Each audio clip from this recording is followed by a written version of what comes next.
বর্ষাকাল মানে বাজারে ইলিশ মাছের ছড়াছড়ি। আর ইলিশ মাছ মানে বাঙালিদের খুব পছন্দের একটি মাছ। এই বর্ষাকালে বাঙালিদের প্রায় বাড়িতেই এই ইলিশ মাছ আনা হয়। এই ইলিশ মাছের মাথা দিয়েই আজ আমি মিষ্টি কুমড়োর একটি রেসিপি শেয়ার করব। বাই দ্য ওয়ে, আমি মহুয়া MS রোহন কিচেনে আবার একটি নতুন পর্বে সবাইকে জানাই স্বাগত।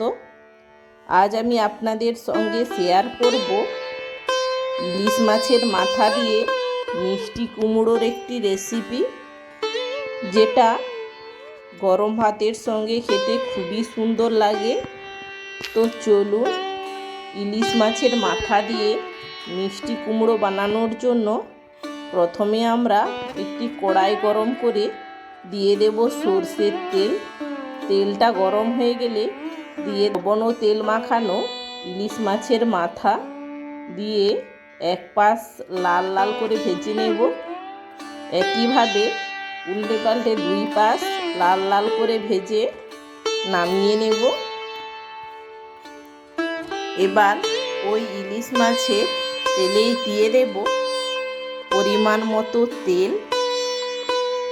দিয়ে তেলটা গরম হয়ে আসলে দিয়ে দেব ফোড়নে 5 ফোড়ন, চিড়ে রাখা শুকনো লঙ্কা ও তেজপাতা দিয়ে ভালো করে ভেজে নেব। এই ইলিশ মাছের মাথা দিয়ে মিষ্টি কুমড়ো রেসিপি কারা কারা ট্রাই করেছেন প্লিজ কমেন্ট করে জানাবেন। এবার 5 ফোড়নটা ভাজা ভাজা হয়ে আসলে দিয়ে দেব কেটে রাখা পেঁয়াজ। দিয়ে পেঁয়াজটা লাল লাল করে ভেজে নেব। পেঁয়াজটা ভাজা ভাজা হয়ে আসলে দিয়ে দেব কেটে রাখা বরবটি। যেহেতু রোহন সবজি খেতে চায় না, তাই আমি চেষ্টা করি যেই সবজিটা রোহন খায় তাতে ও যেই সবজিগুলো খায় না সেই সবজিগুলো দেওয়া। বরবটিটা দিয়ে ভালো করে নেড়ে নেব। আপনারাও এইভাবে সবজি অ্যাড করতে পারেন বা আপনারা নাও অ্যাড করতে পারেন। আপনারা চাইলে এই বরবটিটা স্কিপ করে যেতে পারেন। বরবটিটা দিয়ে ভালো করে ভেজে নেব যতক্ষণ না বরবটির সবুজ ভাবটা চলে যায়।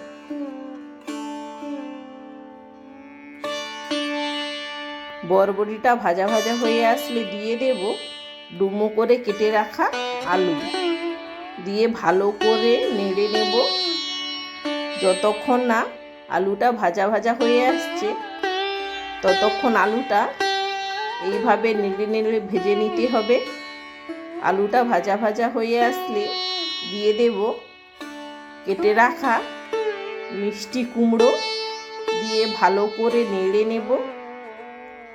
মিষ্টি কুমড়োটাও দিয়ে ভালো করে ভেজে নিতে হবে। মিষ্টি কুমড়োটা এইভাবে ভাজা ভাজা হয়ে আসলে দিয়ে দেব পরিমাণ মতো লবণ। দিয়ে ভালো করে নেড়ে নেব।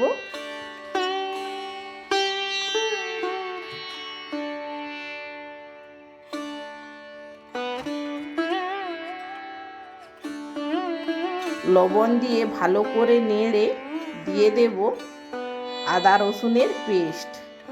দিয়ে ভালো করে নেড়ে নেব যতক্ষণ না আদা রসুনের কাঁচা গন্ধটা চলে যায়।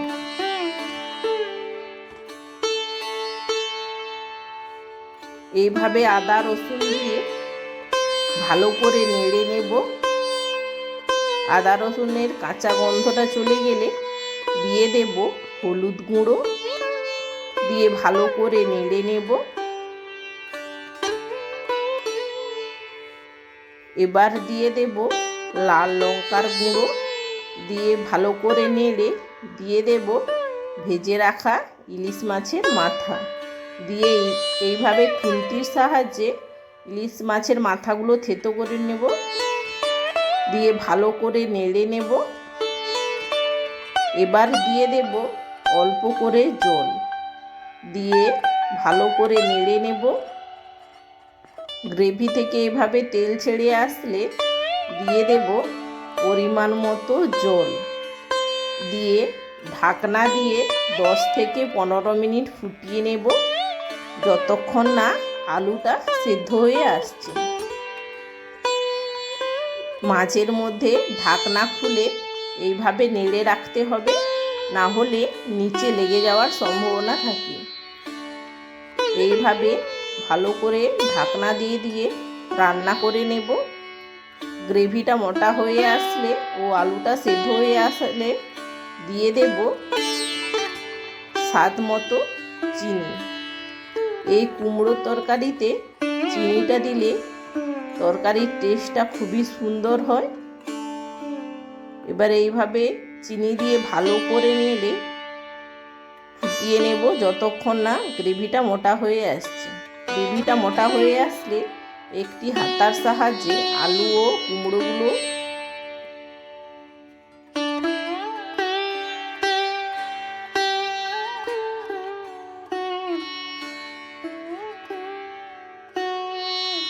আলু ও কুমড়োগুলো থেসে নিলে এইভাবে তরকারিটা মাখু মাখু হয়ে আসবে। নামানোর সময় গরম মশলা গুঁড়ো ছড়িয়ে নামিয়ে নিলেই তৈরি আমাদের ইলিশ মাছের মাথা দিয়ে মিষ্টি কুমড়ো। আজকের এই রেসিপিটি কেমন হয়েছে প্লিজ কমেন্ট করে জানাবেন। রেসিপিটি যদি ভালো লেগে থাকে অবশ্যই লাইক ও বেশি বেশি শেয়ার করে দেবেন। চ্যানেলে নতুন হয়ে থাকলে প্লিজ চ্যানেলটিকে সাবস্ক্রাইব করে পাশে থাকা বেল আইকনটি প্রেস করে দেবেন, যাতে পরবর্তী ভিডিও নোটিফিকেশান সবার আগে আপনাদের কাছে পৌঁছয়। এতক্ষণ আমার সঙ্গে থাকার জন্য অসংখ্য ধন্যবাদ। দেখা হচ্ছে আবার একটি নতুন কোনো ভিডিও নিয়ে। ততক্ষণ ভালো থেকো, সুস্থ থেকো।